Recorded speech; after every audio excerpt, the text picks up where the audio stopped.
Selamat datang di channel Jendela Sains, channelnya buat kalian yang ingin memahami pelajaran matematika, fisika, dan kimia SMA. Di video ini kita akan membahas gerak melingkar part yang keempat, yaitu tentang gerak melingkar berubah beraturan atau GMBB. Simak terus video ini sampai akhir. Jadi ini adalah peta atau bagan dari mekanika atau cabang ilmu fisika yang mempelajari tentang gerak ya. Kita masih di kinematika, yaitu ilmu yang mempelajari tentang gerak tanpa memperhatikan penyebabnya, masih di bab gerak melingkar, tapi di part yang kali ini kita akan membahas tentang gerak melingkar berubah beraturan atau GMBB.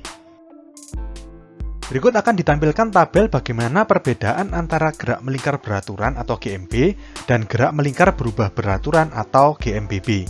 Jadi yang pertama adalah kecepatan sudut dan kecepatan linearnya, jadi omega sama V-nya. Kalau GMB ini V dan omeganya tetap. Kalau GMBB ini berubah tapi secara beraturan. Bisa dipercepat, bisa diperlambat, sama seperti di gerak lurus gitu ya. Kemudian percepatan sentripetalnya atau AS di GMB ini tetap, yaitu sebesar omega kuadrat kali R dan juga V kuadrat per R. Masih ingat ya, rumusnya AS ini kan bisa omega kuadrat kali R atau bisa juga V kuadrat per R. Nah, karena omega dan V ini tetap, sedangkan R ini juga tetap, kan jari-jari ya, berarti AS atau percepatan sentripetal pada GMB itu tetap. Pada GMBB, karena omega dan kecepatannya berubah-ubah, maka percepatan sentripetal atau AS-nya juga berubah-ubah. Karena tergantung nilai omega dan V-nya. Berikutnya, di GMB ini tidak punya percepatan tangensial atau AT. Apa perbedaan percepatan sentripetal dan tangensial? Nanti waktu di skema akan saya jelaskan. Di GMB ini percepatan tangensial atau AT itu sama dengan 0, sedangkan pada GMBB ini percepatan tangensialnya ada dan tetap sebesar AT sama dengan alfa kali R. Alfa ini apa? Alfa ini adalah percepatan sudut. R itu jari-jari dalam meter. Berikutnya, di GMB ini percepatan total atau A itu ya sama dengan percepatan sentripetalnya. Jadi A sama dengan AS. Kalau di GMBB, A sama dengan akar AS kuadrat plus AT kuadrat. Jadi AS percepatan sentripetal sama AT percepatan tangensial itu seperti di resultan gitu, kayak pakai rumusnya Pythagoras. Kenapa kok bisa seperti ini? Karena skemanya seperti ini. Jadi kalau misalkan GMB, ini kan geraknya melingkar. Maka benda ini hanya memiliki kecepatan. Ya, kecepatan dan percepatan sentripetal. V atau kecepatannya ini selalu tegak lurus dengan jari-jari, dan percepatan sentripetal ini selalu berimpit dengan jari-jari atau selalu menuju pusat. Nah, kalau di GMBB, lintasannya sama berupa lingkaran. Terus di sini selain ada V, dia juga ada AT. Jadi AT ini arahnya searah dengan V. Kalau AT di sini arahnya seperti ini dan AS arahnya seperti ini, maka kalau kita cari percepatan total atau resultannya, ya menurut rumus vektor berarti seperti ini kan. Nah, ini adalah A. Besarnya adalah akar AS kuadrat plus AT kuadrat. Ini disebut percepatan total. Oke? Berikutnya kita ke perbandingan gerak lurus berubah beraturan atau GLBB dengan gerak melingkar berubah beraturan atau GMBB. Jadi di sini ada kemiripan sifat ya antara GLBB dan GMBB. Yang pertama besaran. Kalau besarannya ini di GLBB kita kenal ada yang namanya S, V, sama A ya. S itu jarak, V itu kecepatan linier, dan A itu percepatan linier. Jadi di sini tabel ini saya berikan kiri kanan ini seperti dianalogikan atau ditranslate. Jadi kalau di GLBB namanya jarak atau S, di GMBB namanya sudut yang ditempuh atau theta. Hubungannya S atau jarak yang ditempuh sama dengan theta kali R. R ini jari-jari. Kemudian kalau di GLBB ini istilahnya kecepatan linier atau V, kalau di GMBB ini istilahnya kecepatan sudut atau omega. Hubungannya juga sama, V sama dengan omega kali R. Yang V sama dengan omega kali R ini pun di GMB kalian sudah mempelajari ini ya.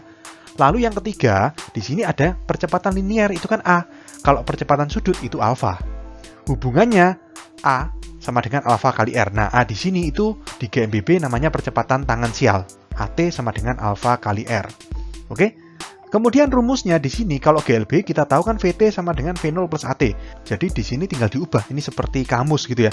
Kalau di kiri ini V, di kanan namanya omega. Berarti kalau VT sama dengan V0 plus AT, berarti kalau di GMBB omega T sama dengan omega 0 plus alfa T. Omega 0 ini kecepatan sudut awal, omega T ini kecepatan sudut akhir, alfa ini percepatan sudut, dan T ini waktu. Jadi prinsipnya sama, cuman kecepatan linear diganti kecepatan sudut gitu. Kemudian di gerak lurus berubah beraturan itu ada rumus S sama dengan V0T plus setengah AT kuadrat.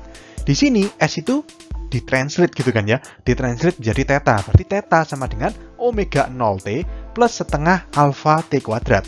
Theta ini adalah sudut yang ditempuh dalam radian. Omega 0 dan omega T ini kecepatan sudut awal dan akhir. Alfa percepatan sudut dalam radian per sekon kuadrat dan T adalah waktu dalam sekon. Dan rumus yang ketiga, kalau di GLBB kan VT kuadrat sama dengan V0 kuadrat plus 2AS. Kalau di GMBB tinggal diubah, VT jadi omega T, V0 jadi omega 0, A jadi alfa, S jadi theta, sehingga rumusnya menjadi seperti ini. Omega T kuadrat sama dengan omega 0 kuadrat plus 2 alfa theta. Oke? Nah, tipsnya seperti ini, sama seperti di GLBB. Rumus yang pertama, ini adalah rumus hubungan antara omega dan T. Jadi kalau diketahui waktu, disuruh mencari kecepatan sudut dan sebaliknya pakai rumus pertama. Rumus kedua, ini menunjukkan hubungan antara theta dan T. Jadi kalau diketahui waktu, disuruh mencari theta atau sudut, atau sebaliknya ya, diketahui sudut, disuruh mencari waktu, pakai rumus kedua.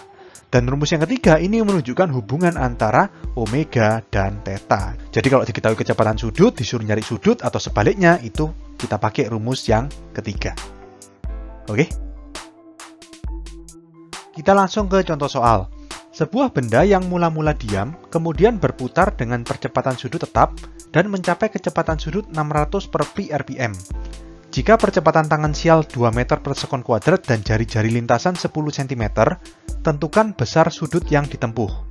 Oke, di sini kita data dulu yang diketahui ya. Mula-mula diam. Mula-mula diam itu berarti omega 0-nya 0. Ini ya. Berputar dengan percepatan sudut tetap. Berarti dia GMBB tapi nggak tahu alfanya berapa.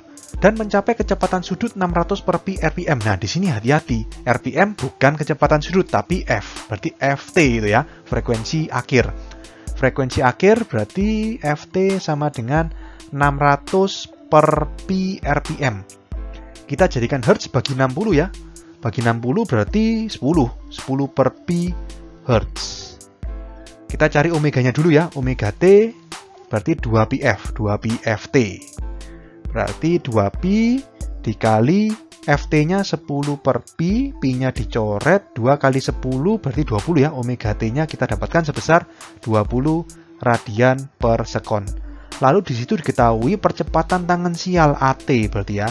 AT sama dengan 2 meter per sekon kuadrat. Jari-jari lintasan R 10 cm ini kita jadikan meter, 0,1 meter. Nah, di sini kita disuruh mencari sudut yang ditempuh, berarti kan theta. Ya kan? Tetanya berapa? Kalau misalkan ditanya theta, diketahuinya kan ini omega, nggak ada waktu ya. Berarti kita pakai rumus yang ketiga, yang omega T kuadrat sama dengan omega 0 kuadrat plus 2 alfa theta. Tapi di sini, alfanya masih belum tahu. Yang diketahui AT, berarti kita harus hitung alfa dulu. Pakai rumus AT, percepatan tangan sial sama dengan alfa kali R. Oke? AT-nya 2, alfanya kita cari, R-nya 0,1. Berarti alfanya kan 2 dibagi 0,1, langsung aja 20 radian per sekon kuadrat. Nah, kalau alfa sudah tahu, ya sudah, tinggal kita masukkan ke rumus omega T kuadrat sama dengan omega 0 kuadrat plus 2 alfa theta. Omega T-nya di sini 20 radian per sekon, berarti 20 kuadrat sama dengan omega 0-nya 0, 0 kuadrat plus 2 alfa 20 dikali theta. Theta dicari. 20 kuadrat itu 400. Sama dengan 0, nggak usah ya, langsung aja 2 kali 20, berarti 40 theta. Oke, berarti tetanya itu 400 dibagi 40, berarti 10 radian. Oke, jadi kita dapatkan jawabannya besar sudut yang ditempuh adalah sebesar 10 radian.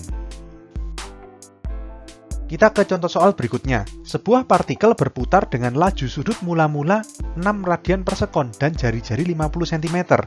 Kemudian diperlambat 2 radian per sekon kuadrat hingga berhenti. Tentukan panjang busur yang ditempuh. Oke, kita data dulu yang diketahui ya. Laju sudut mula-mula 6 radian per sekon. Sudah radian per sekon berarti itu sudah omega ya. Omega 0 sama dengan 6 radian per sekon. Jari-jari R 50 cm kita jadikan meter, berarti 0,5 meter. Diperlambat. Hati-hati di sini, alfanya bukan 2 radian per sekon kuadrat, tapi alfanya itu minus. Min 2 radian per sekon kuadrat, karena ada kata-kata diperlambat. Ngerti ya? Diperlambat berarti alfanya negatif. Tentukan panjang busur yang ditempuh. Panjang busur itu kalau kalian ingat X ya. X-nya berapa? Nah, untuk mengetahui panjang busur kita harus cari dulu sudutnya. Karena nanti theta atau sudut itu kan panjang busur dibagi jari-jari, X per R. Masih ingat ya? Di bab gerak melingkar yang part awal-awal, kita cari tetanya. Di sini diketahuinya omega, disuruh mencari theta. Berarti kita pakai lagi-lagi rumus yang ketiga ya. Berarti omega T kuadrat sama dengan omega 0 kuadrat plus 2 alfa theta. Omega T di sini hingga berhenti ya. Berarti omega T-nya 0. 0 kuadrat sama dengan omega 0 berarti 6 kuadrat plus 2 kali alfa dikali min 2 dikali theta. Gini ya. Jadi 0 sama dengan 6 kuadrat 36 min 4 theta berarti. Kita pindahkan ke ruas kiri. 4 theta sama dengan 36. Berarti theta-nya sama dengan 36 dibagi 4. Berarti 9 radian. Setelah kita ketemu theta, kita masukkan ke rumus. Theta sama dengan X per R, panjang busur dibagi jari-jari. Theta berarti 9 sama dengan X-nya dicari. R, jari-jarinya 0,5 meter. Berarti X sama dengan 9 kali 0,5 ya, atau 4,5 meter. Jadi kita dapatkan panjang busur yang ditempuh adalah sebesar 4,5 meter. Kita ke contoh soal berikutnya. Sebuah motor listrik berada dalam keadaan diam, kemudian dipercepat dalam selang waktu 400 detik, sehingga kecepatan sudutnya mencapai 15.000 rpm. Tentukan percepatan sudut motor listrik tersebut. Kita data dulu yang diketahui ya. Di sini motor listriknya kan awalnya diam, berarti omega 0-nya 0. Dipercepat dalam selang waktu T 400 sekon. Sehingga kecepatan sudutnya mencapai 15.000 rpm. Lagi-lagi ini satuannya rpm ya, jadi bukan omega, itu masih frekuensi. Berarti frekuensi T ya. Ft sama dengan 15.000 rpm. Kita jadikan hertz bagi 60 ya. 15.000 dibagi 60 itu hasilnya adalah 250 hertz. Lalu kita hitung omega T. Omega T berarti 2πf ya, 2pi Ft. Berarti 2pi kali 250. Berarti hasilnya omega T kita dapatkan sebesar 500 pi radian per sekon. Setelah kita tahu omega, sekarang disuruh mencari alfa. Di sini yang diketahui waktu, ada omega, ada waktu. Berarti kita pakai rumus yang pertama ya. Omega T sama dengan omega 0 plus alfa T. Omega T berarti 500 pi, omega 0-nya 0. Alfanya dicari, T-nya 400. Berarti di sini 500 pi sama dengan 400 alfa. Berarti alfanya 500 pi per 400. Nolnya dicoret, berarti tinggal 5 pi per 4. Ya sudah, alfanya sama dengan 5 per 4 pi. Satuan dari alfa adalah radian per sekon kuadrat. Berarti kita dapatkan jawaban soal ini, percepatan sudut motor listrik tersebut adalah sebesar 5 per 4 pi radian per sekon kuadrat. Contoh soal berikutnya, sebuah partikel berputar dengan jari-jari 10 cm dan percepatan sudut 70 radian per sekon kuadrat. Tentukan percepatan linier total partikel saat kecepatan sudutnya 4 akar 15 radian per sekon. Jadi kita data dulu yang diketahui ya. Di sini ada jari-jari, berarti R 10 cm kita jadikan meter, 0,1 meter. Percepatan sudut berarti itu alfa. Alfanya 70 radian per sekon kuadrat. Lalu di sini diketahui kecepatan sudut berarti omega. Omeganya berarti 4 akar 15 radian per sekon. Kita disuruh mencari percepatan linier total berarti A. Ya, hanya berapa? Masih ingat tadi A rumusnya apa? A itu kan resultan dari percepatan tangensial AT dan percepatan sentripetal AS. Jadi kita harus cari AT sama AS-nya untuk bisa mencari A. Oke? Kita mulai cari AT ya. Jadi di sini AT kita pakai rumus AT sama dengan alfa kali R. Alfanya di situ 70, R-nya 0,1 berarti 7 ya. Berarti AT-nya sama dengan 7 meter per sekon kuadrat. Oke, setelah AT ketemu kita cari AS sekarang, percepatan sentripetal. Di sini yang diketahui omega sama R ya, berarti kita pakai rumus AS sama dengan omega kuadrat dikali R. Omeganya di situ 4 akar 15. Dikuadratkan dikali R, R-nya 0,1. 4 akar 15 dikuadratkan berarti kan 4 dikuadratkan, 16. akar 15 dikuadratkan, berarti akarnya hilang, 15 gini ya, 0,1. 16 kali 15 itu 240, kali 0,1, 24. Berarti kita dapatkan percepatan sentripetalnya AS sebesar 24 meter per sekon kuadrat. Oke, kemudian dari AT dan AS kita cari percepatan total. A sama dengan akar AT kuadrat plus AS kuadrat. Berarti akar AT-nya di situ 7 ya, 7 kuadrat plus 24 kuadrat. Berarti akar 7 kuadrat itu 49, 24 kuadrat itu 576. Jadi sama dengan akar, kalau kalian hitung ini hasilnya 625. Akar 625 itu 25 ya. Jadi A-nya 25 meter per sekon kuadrat. Oke, kita dapatkan jawabannya percepatan linear total partikel tersebut adalah sebesar 25 meter per sekon kuadrat. Oke, sekian untuk video kali ini. Untuk melihat playlist lengkap dari bab ini, bisa kalian klik thumbnail playlist yang ada di sebelah kanan atas ini. Jika ada pertanyaan, saran, maupun kritik bisa kalian tulis di kolom komentar. Semoga bermanfaat dan sampai jumpa di video selanjutnya.